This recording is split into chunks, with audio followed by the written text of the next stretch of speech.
This is the Healthy Business Podcast, the show for ambitious business owners who want to grow and scale in a healthy way.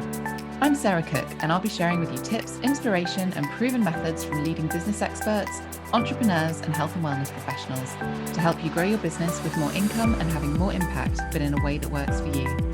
Because when you have clarity and strategy, you can achieve the results you want.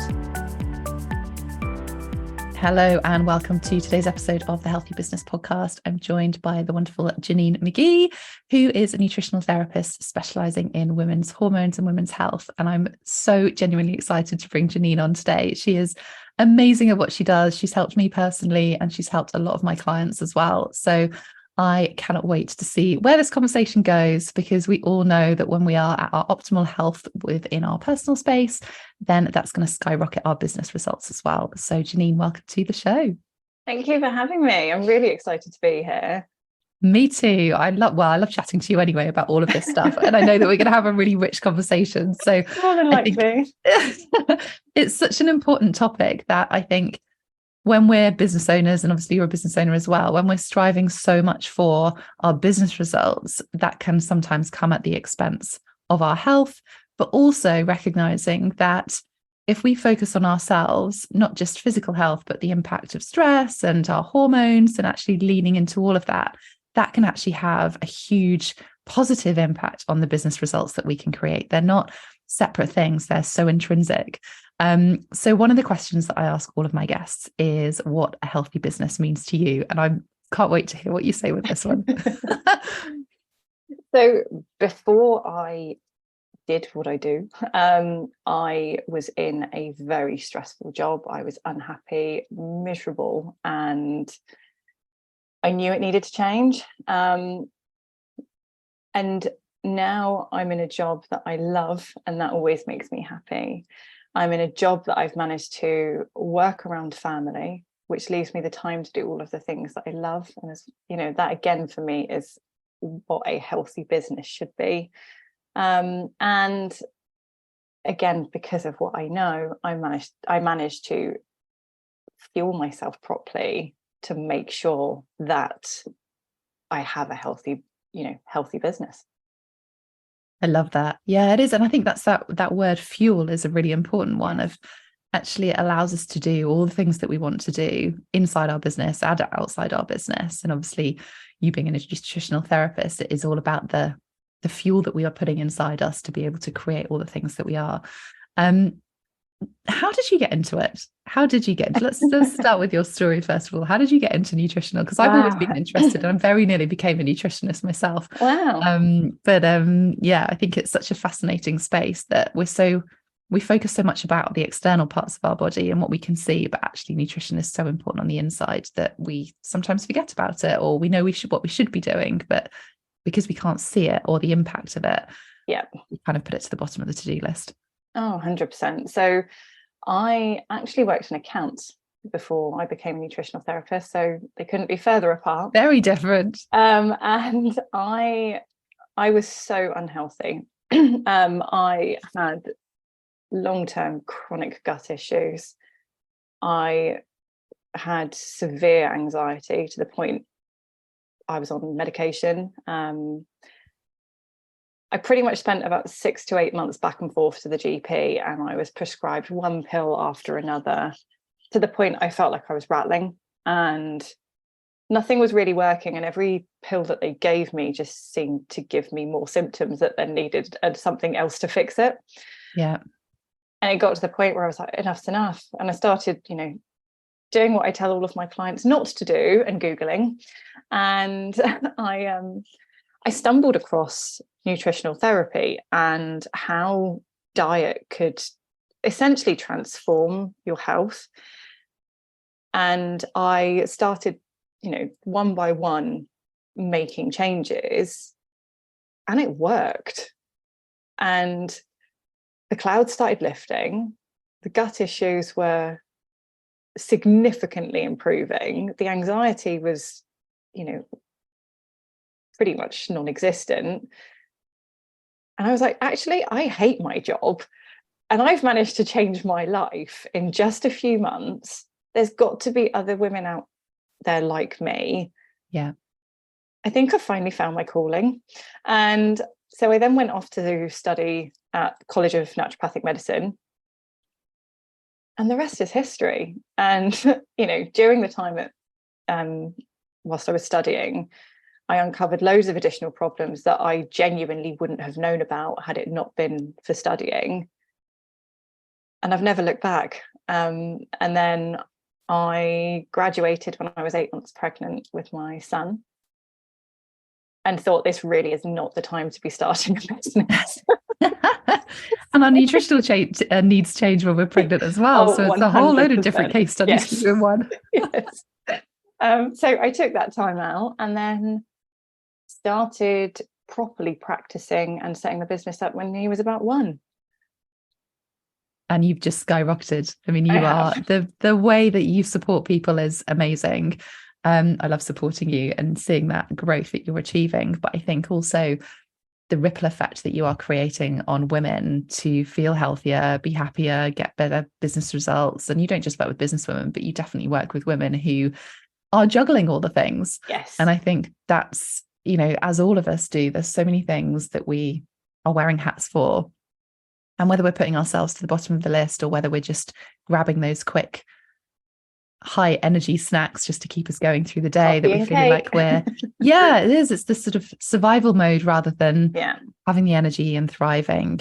I mean, there's so many different angles that we can kind of talk around, and I know hormones is something that you're passionately kind of interested in and support people through. It's something that obviously all of us women experience every single month, but obviously as we get older there's different hormonal changes, and stress is one of those big things. And I think even if we don't feel stressed, our body can be in stress. And I think that's something that I kind of realized when we started working together on some of my health things, is that, I'm always interested in health. I've always been relatively healthy, kept a relatively healthy diet, done all the exercise, I have that massive understanding and that awareness.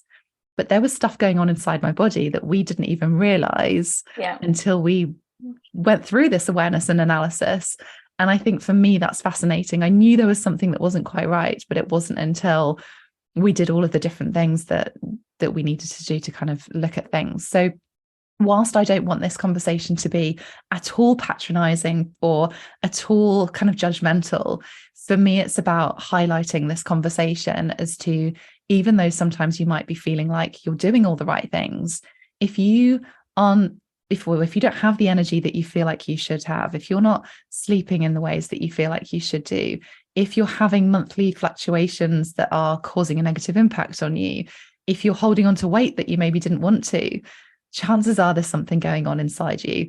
And that can be fixed pretty much from a lot of it can be fixed with our diet, and making some really small tweaks and changes. And I think when we're not an expert in what those tweaks and changes are, it can be really easy to make excuses or blame things, and actually getting that true awareness, I think, is really important. And I kind of want to delve into all of those different areas that I just mentioned around the hormones, the stress, the weight loss, because those are probably the 3 main biggest areas that us women kind of think about when it comes to diet. And I think, it's how you feel, isn't it? Is probably the biggest thing. This isn't about, necessarily looking good. This is actually the fuel, as you said right at the beginning, the fuel to be able to grow our businesses in the ways that we want to live life in the way that we want to thrive in all of the ways that we want to as well, to be that person that we know we actually are, despite what else is going on. So let's start with hormones, because that's obviously a massive topic. Yes, a huge topic. And so I think help the sort of the listeners understand a little bit around the hormones and diet and how they can kind of play together, I guess, to help us survive or thrive. Okay, so with a hormone imbalance, whether that is anything from sort of that monthly PMS fluctuation to whether it's the perimenopausal type symptoms, such as the brain fog, the pain, the mood changes, all of that has a huge sort of link with our stress levels, our gut health.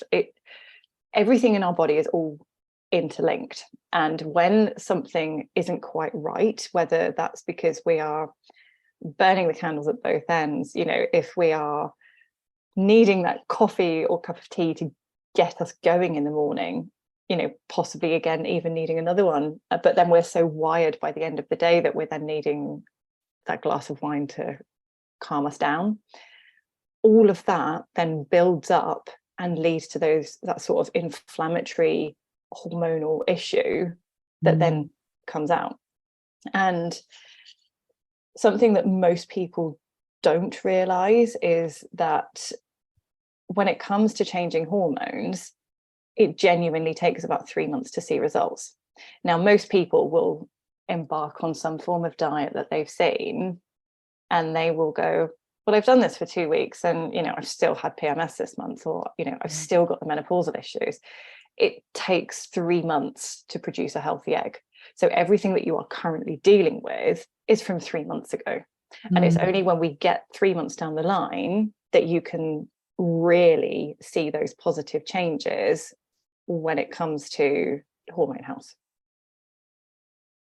And it's so fast. I think that 3 month thing is a really interesting one, because it's the same with the action we take in our business. It's not the action you take now is going to be what the results you get in 3 months' time. And I think that's a lovely kind of connection piece there of actually don't expect those overnight results, because if you have to put the work in, you've got to show up, you've got to tweak things, you've got to test things, and then you will start seeing the results.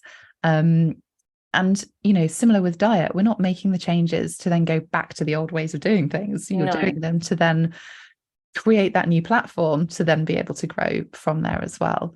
What are the biggest sort of watch outs for people when it comes to diet, when they, if they realize, or maybe they think they've got sort of hormonal fluctuations, or they always get PMS symptoms? What are the kind of key watch outs for people to just bear in mind when it comes to diet? Reading labels on food. There is so much clever marketing out there. And you can be tricked into thinking that you are actually eating something really healthy, but what you're putting into your body is chemical filled processed junk that is going to do nothing other than make you feel worse. One of the things that I quite often say to clients, or potential clients, or anyone I'm talking to really, is why is real food seen as a diet? Why is eating natural whole grown food seen as punishment? And it's utterly bonkers when you look at it like that. Yes. So the first thing that I sort of get people to do is, I hate the term clean eating, but it's essentially to clean up the diet. It's to incorporate real food for every meal and the snacks. It's to avoid all of the, highly inflammatory foods. Now, because I do a lot of work with hormones, I'm not a huge fan of dairy. And don't get me wrong, I can appreciate a good slice of cheese, but I don't consume it regularly for the simple reason that dairy it's highly inflammatory. It's also, it can raise our insulin levels. And when our insulin levels are raised, that then competes with our cortisol levels. Now, our cortisol is our stress hormone, for those of you that don't know. And cortisol and insulin tend to have this sort of ongoing battle with each other as to who could be highest. So when our insulin levels are high, cortisol goes, hang on a minute, I want to be high too. And then vice versa. And this is why when we're in that sort of highly inflammatory, highly stressed state, the food that we eat can play a huge part in that by essentially raising those stress levels. And when they're raised, you then get the knock-on effect of the unbalanced hormones and just that constant feeling of being in survival mode. Yeah. Which none of us want to be in, let's be honest. No. It's a much nicer space feeling like you're in control, having the right energy, feeling like you're in flow. And I think, it's the bit that people miss, is that when we're so busy and we're juggling all those things, it's how can we eat quickly and see that as just, oh, I just need to eat something, I just need to drink something, rather than seeing it as the fuel to you being more productive, being more efficient, being happier. And it's not just about 100%. being sort of stopping yourself from eating things. It's the, actually, as you, I love that, real food is not a diet. It's real food. Yeah. It's fueling you in the best possible way. Yeah, so important.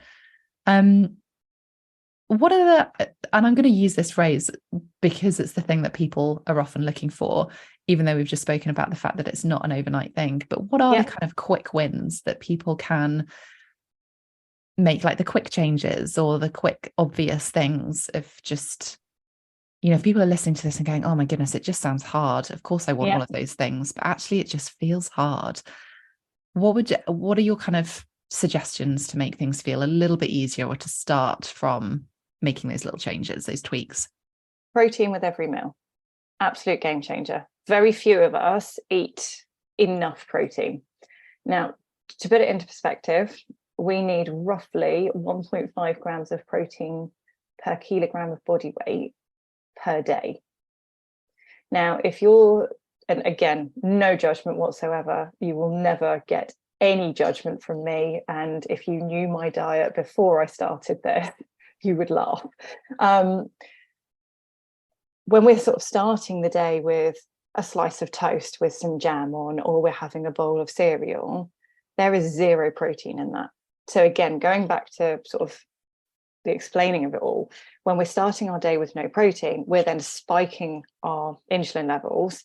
So by making sure that that first meal of the day is protein rich, you're already setting yourself up for success. So some of my favorite breakfasts include things like a 3-egg omelette with some pre-roasted veg. You can batch cook loads of roasted veg at the weekend, leave it in the fridge. It will keep for pretty much all week. And just chuck a handful in a 3-egg omelette and it's done in 5 minutes. Or you can make something like a smoothie, but putting in some, protein powder. I always opt for a vegan blend based on the previous conversation of the dairy stuff, but there are some really good quality ones out there. And even having that, chucking in a handful of greenery, it doesn't have to be complicated to see the results. Overnight oats is another one. Just again, the night before, chuck approximately 40 grams of oats into a bowl, put some almond milk on, chuck in a handful of nuts, chuck in a handful of seeds, mix through some nut butter, handful of berries, leave it in the fridge. Then all you've got to do in the morning is take it out and eat it. No caffeine on an empty stomach is another quick win. And if possible, switch to decaf. You will have a headache for a couple of days whilst you're going through the withdrawal, but it's so worth it. And again, that stops you on that sort of energy level spike throughout the day. A quick win for lunch is, some either leftover meat from the night before, grab a bag of salad, chuck that on. And again, if you then want to use some of the roasted veg that you've chucked up previously, add that on, spoonful of hummus, job done. If you're vegetarian or vegan, tin of butter beans, some pesto, stir fry it all, add that with a salad. You've got your protein rich lunch and it's taken you 5 to 10 minutes. Again, cooking and meal planning, it doesn't have to be complicated. It's just essentially having like a list of go-to meals that you can put on your fridge and go, I know I've already got half an hour. What meals can I make in 5 minutes? So yeah, protein with every meal is absolutely game changing. And I can almost guarantee that if you start incorporating a decent amount of protein with every meal, you will see the results quite quickly. Making sure that you're focusing on the sort of hormone supporting nutrients, so things like magnesium. Magnesium it's nature's tranquilizer. It's good for stress support, it's good for energy levels, it's a good all-rounder. And again, I don't think I've ever worked with anybody and not incorporated magnesium into their diet. So the foods that are rich in magnesium are things like nuts, seeds, oats, all of the leafy greens, brown rice, quinoa. So again, if you're someone who's super, super stressed, making sure that you're getting a magnesium rich food alongside your protein, you will start seeing the differences. The zinc rich foods, again, can be a really great hormone support. So that's things like pumpkin seeds, eggs, and selenium. Selenium is great for our thyroid. And when we're super stressed, our thyroid usually takes a bit of a hit with that one. So 3 Brazil nuts a day as a snack, and then you're hitting your daily requirements for selenium, which is working wonders on your thyroid and your hormones. Such simple little things, aren't they? Just, Yeah. 3 Brazil nuts, just eat those at some point during the day. I love it. Yeah. I think it's fascinating how quickly and easily you can make changes and tweaks with just a little bit of insight. And of course, we'll caveat that with, there are obviously making sure that you are, or there could be other things going on, but start with these, because if these things can work for you, then everything feels so much better very, very quickly. 100%. It kind of is a good segue, I guess, into that energy piece, I think, because, when we're talking about hormones and that link of actually what we're eating, breakfast is one of those meals that people do have the toast and the cereals, and actually changing that and having more protein in there. This was a massive game changer for me, of actually recognizing, that mid-afternoon slump is one of those things that a lot of people have. And I remember thinking, gosh, it doesn't matter what time I have my lunch, I will always get a knock-on effect of a slump at some point, only about half an hour to an hour after I've eaten lunch, whether I have lunch at 11 o'clock, whether I have lunch at 1 o'clock, 2 o'clock, whatever, that would always come in. I always thought it was related to lunch, but actually it's so much more related to breakfast. Yes. And that's really fascinating for me, of just it's not what you're eating just now to then have an effect on our energy. It's actually what we're eating throughout the whole day, and also even what you ate yesterday.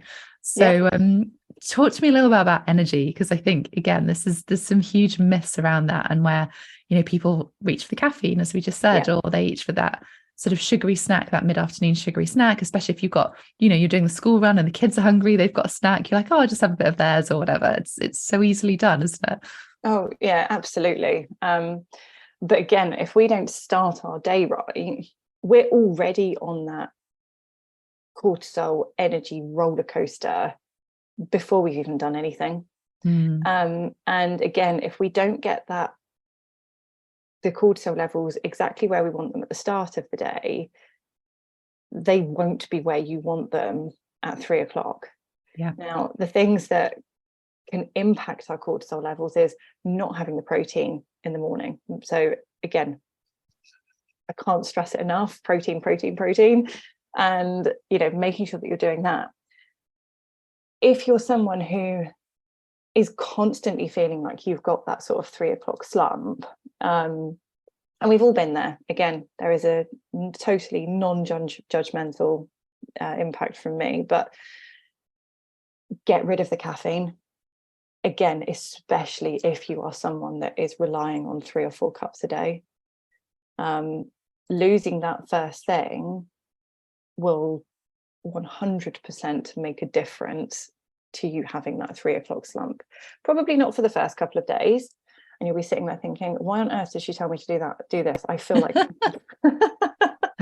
but once you're over that hurdle, you will have so much more energy.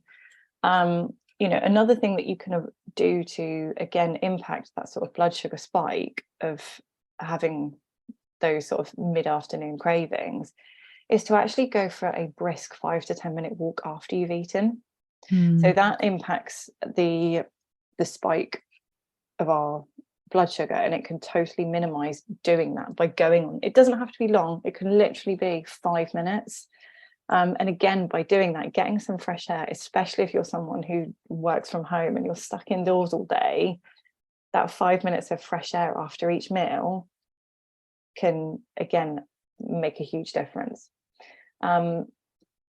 So Another thing that you can also do to support your energy and to support that sort of blood sugar spike is to actually incorporate apple cider vinegar. It's been proven to help with that blood sugar energy level spike, and you can either, it depends on your taste buds really, you can either put a teaspoon in a glass of water and drink that before meals, or you can add it to sort of salad dressings and everything during meals, and that again can massively reduce that 3-4 o'clock slump. Amazing. Again, some really simple things that you can do here just to avoid those things. I think the hardest one for a lot of people is probably that caffeine, isn't it? Because I know Yes. as with that sort of addiction, it's hard to give up coffee and teas and all the rest of it, and just even just switching it and just starting somewhere, it does have a massive difference. So yeah, give that a try. And I think then I suppose that sort of final piece around weight loss or feeling like you're at the right weight is something that I know a lot of us women have inner conversations and critic with, especially at this time of year when it's, through the summer and wearing different clothes. We can kind of hide away from it when we're, through the winter and bigger baggy jumper on. Yeah. But I think it's, in some ways it's linked to, what we were talking about earlier around hormones, but I don't want people to think that that is a sort of a reason or as an excuse, because we know our bodies change as we get older, but there are some things that we can do. And I think sometimes weight loss is our primary goal, but actually if we can flip that into let's feel healthier, then weight loss almost becomes the secondary result from it, doesn't it?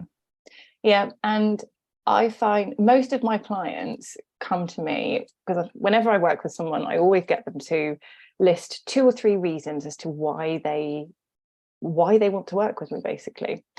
And I would put money on one of those reasons being weight loss. Now, what most people don't realize is that you won't ever see your true weight until you have dealt with everything else going on. Now, whether that is gut issue, so if you're someone who finds that they're bloated after most meals, if you're someone who's super stressed, if you're someone with a hormonal imbalance, you won't ever reach your true weight goal without dealing with that first. And most of the people, when they get to the end of working with me, they will always say, I came to you wanting to deal with weight, but actually I've realized that there's so much more to my health than that. And now not only am I the weight that I want to be, but I also have so much more energy than I've ever had. And it's almost switching your mindset really, and looking at, actually, if I can get my energy levels better, then I'm going to have, more of an inclination to actually go and do the exercise. I'm going to be able to do this. If I haven't got that brain fog feeling, I'm going to sit at my desk and be able to actually focus. If my mood isn't, unstable, not only am I, going to lose that sort of anxiety type feelings, but I'm also going to have, more headspace and be able to actually be present at home and not just constantly have my head spinning. And when you start looking at all of that, the weight side of it becomes less important, but it happens naturally. Yeah. It's such a big thing, I think, isn't it? And it is. It's such a female trait because of the world that we live in, where, social media, the full media and journalists, it's all about, picking up on celebs, what they look like, and doing the analysis of body shapes and all the rest of it. And I think it's a tough mental thing that if you're not quite where you want to be from a physical appearance, then actually we hold on to that. We do the fad diets and all the rest of it. But actually, as you say, if we flip that and look at what the other results are, like the energy, like being more productive at work, getting the results within our business, not having that mid-afternoon slump, the tweaks and changes that you can make, of course, are going to enable you to lose weight, but they're going to have such a bigger impact on all of the stuff that you want to do and create the business results that you're wanting to as well.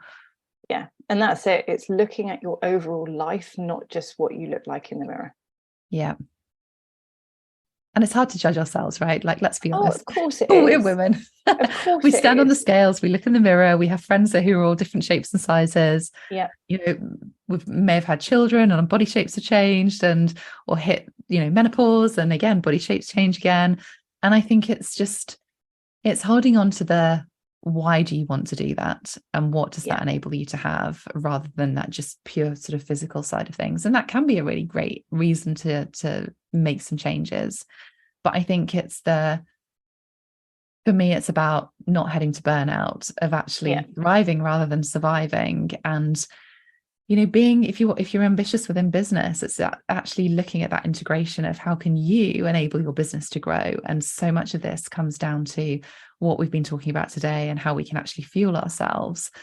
And obviously that knock-on effect around sleep and nourishment and relaxation as well. Like you said, earlier, around the kind of the link between stress and diet and things like that. And it's huge. And I think for a lot of us who are running businesses, we're so used to the normal that we've created that we assume that is normal. And, whether we might not feel stressed, and I said this right at the beginning, we might not feel stressed, but actually our body is in stress, whether that is gut issues, whether it's our adrenals, whether it's other stuff that's going on. And for us to be able to propel our business forward, we have to be aware of what we as business owners and how we're operating as well. Which is why I love working with you personally and kind of delving into some of the stuff that's been going on for me. But I think also, just in some ways, it's never ending. Like, as women, we are going to go through those hormone fluctuations every single month, but as we get older. So we want to have that awareness. We want to try different things and, explore how you can make your business be more successful. And so much of it comes down to ourselves and focusing on ourselves. And you run an amazing program called Female Focus, which is purely about women's health and helping us navigate all of the stuff that we've been talking to. If people are listening to this and going, okay, this has brought up quite a few things, there's a few mirror reflection moments here, that I feel like I just need to have some support, that I don't really know where to start, or I may be feeling some of these things that we've explored today, but I feel like I'm eating healthily, I feel like I'm doing exercise, I feel like I'm doing all the things, but I'm still not feeling how I thought I should be feeling by doing all those things. How can they find you? Where do we find you in this wonderful world? So I'm on Instagram, janine.mcgee.nutrition. Same on Facebook. And I'm also on LinkedIn as well. So if you just search Janine McGee Nutrition, I'll pop up. Amazing. Oh, is there anything that you would love to share as your kind of final words of wisdom to bring everything together around the wonderful space of women's health and hormones, and just making sure that we're harnessing them in the right way to really propel and thrive in business and in life? Just to reassure everyone listening that you can have it all. You can have the healthy lifestyle, you can have the thriving business, you can have the family life when you put yourself first. And that sounds bonkers. And, I'd be lying if I said that there weren't times that I forgot that. But actually, when you focus on supporting your own health, everything else thrives. You are the most important cog in that wheel, right? Yes. Yeah. And, we have to remember that as women, we are natural caregivers. It's born into us. We can't help it. But equally, we have so many people that look up to us, whether that's colleagues, children. And if we're not doing everything that we should be, we're not setting the best example. Mm-hmm. And it's trying to almost incorporate that into, actually, this needs to be part of my business day. I need to put these things in my calendar. Make sure that you're blocking out enough time to go and make that healthy lunch. Make sure that you've blocked out time to go and do that exercise, because I can guarantee that if you do, you will be so much more productive, and you will start seeing the results in your business that you didn't think you could. It's funny you say that, actually, because the busier I get, and if I notice that I've got a super, super busy week or couple of weeks, I always add more exercise or more time in for me. And for most people, they were like, how do you fit that in? How do you do the time? And I'm like, I know that I have to do this for me to be able to deliver all the things that I have to deliver in the next couple of weeks. Whereas for most people, it's the first thing that goes off the to-do list. And I really want to invite you to think about what you need to perform at your best and make sure that that is in your diary as an absolute minimum, because when we do that, we can thrive. And as you said, we can have it all. We really can do. And just having that awareness as to what makes you thrive and what makes you feel good is absolutely going to be the game changer. Oh, Janine, I've loved our conversation. We could talk about this all day. Oh, I know. So many things, but do feel free to reach out to Janine. She is amazing at what she does. As I said, she's helped me massively on things that have highlighted that I didn't even know was going on. And I always knew that I was pretty healthy and, you know, nothing massive or major that's going to impact me, but stuff that I need to be aware of and really focus on. So do reach out to her. She is incredible. Her female focus program is incredible as well. But if you've been listening to this and think that there is someone that might want to listen to this as well, you've taken a lot from it, please do leave us a review. Please do share this link with a friend or a colleague or someone, as I said, that you think would be finding this useful conversation to hear. Thank you, Janine, again for joining me on the Healthy Business Podcast. Me. And I will see you all very soon on the next episode. Bye, everyone. Thanks for listening to the Healthy Business Podcast. You can get a copy of my best-selling book, Healthy You, Wealthy Business, over on my website, sarahcookcoaching.com/book. In there, you'll find practical advice, useful tools, and real actionable steps to help you be your best self and build a wildly successful business with ease so that you can create a limitless life in the way that you choose.